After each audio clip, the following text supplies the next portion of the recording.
Good day and happiness life mga ka-Life Change, and welcome muli sa ating YouTube channel, Life Change OFW Journey. So ngayong 2026, ano ang mga plano mo? So January, starting ito ng pagpaplano kung ano yung gusto mo maging direksyon ng magiging buhay mo sa loob ng 2026 o sa loob ng isang taon. So January is napaka-importante sa mga kagaya nating mahilig magplano. Ano ba yung gagawin mo sa iyong financial? Ano ba ang iyong gagawin sa iyong career? Ano ang gusto mong gawin sa iyong buhay? So kung gusto mong magbago ang iyong buhay, yes. Kung gusto mong magkaroon ng life change, this is the time. Simulan mo na mag-isip, mag-collect ng idea at isulat mo. Kailangan sinusulat ang ating mga plano para nababalikan natin. At sa paggawa ng plano, dapat may tinatawag kang plan A and think plan B.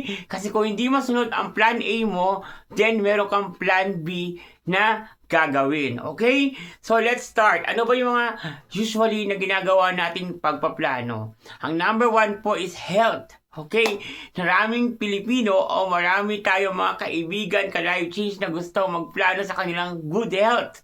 Sabi nila magbabago na sila ng way of diet dahil tumataba, nagkakaroon ng mga problema sa kalusugan, so kailangan nilang tutukan ng kanilang mga kalusugan. Nandiyan naglilista sila ng mga kakainin nila, ang gagawin nila every day, every evening, ng mga diet or exercise, yung mga activities nila na makatutulong sa kanilang kalusugan. Number 2, financial! Yes, kailangan natin yung pinaplano. Kasi dahil sa pera, malaki ang nagagawa ng ating pag-unlad sa pamumuhay. Nang dahil sa pera ang pinagtatrabahuhan mo, kailangan iplano mo mabuti kung ano yung personal, kung ano yung sa business, kung ano yung sa investment mo, at kung ano yung tinatawag natin para sa healthcare mo. Okay? So, yung mga bagay na yan, kailangan matutunan mo. And another thing is, ang mga tao also, gumagawa ng pagpaplano sa kanilang mga spiritual activities.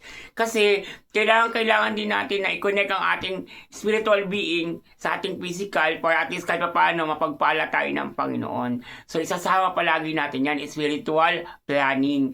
And lastly, sabi nga natin, ito yung one of my things na ginagawa talaga, ang plano, kailangan sinusulat sa notebook or sa isang papel para nababalikan mo. Kasi pag ilalagay mo lang yan sa pag-iisip mo, mawawala, mabubura, makakalimutan mo sa dami ng darating sa buhay mo. So ikaw, kung nakasulat, lagay ka na isang diary, plan for 2026, at take note, mababalikan mo kung ito ba ay mga natutupad or nagagawa. Okay? So kung ako sa'yo, sisimulan ko na ngayon ang pagpaplano para magkaroon ng tinatawag na life change sa ating mga buhay. God bless and Happy New Year! Life Change OFW is still here. Kung umabot ka sa video ito, don't forget to thumbs up, like and share, comment down below, and subscribe na po kayo dito lang sa Life Change OFW Journey. Maraming salamat and God bless. Malaking tulong po ang hindi nyo pag-escape sa aking mga ads. At kung pwede po, pasyalan nyo na din ang aking FB Reels. Yes, Leonardo Pulintan sa FB po. May mga Reels video po tayo para good vibes or mga eksena ganap sa ating pagiging OFW. So muli po, God bless at nasa sarili mo ang pag-unlad ng buhay mo. Have a nice day and life change. Start it now. Bye-bye!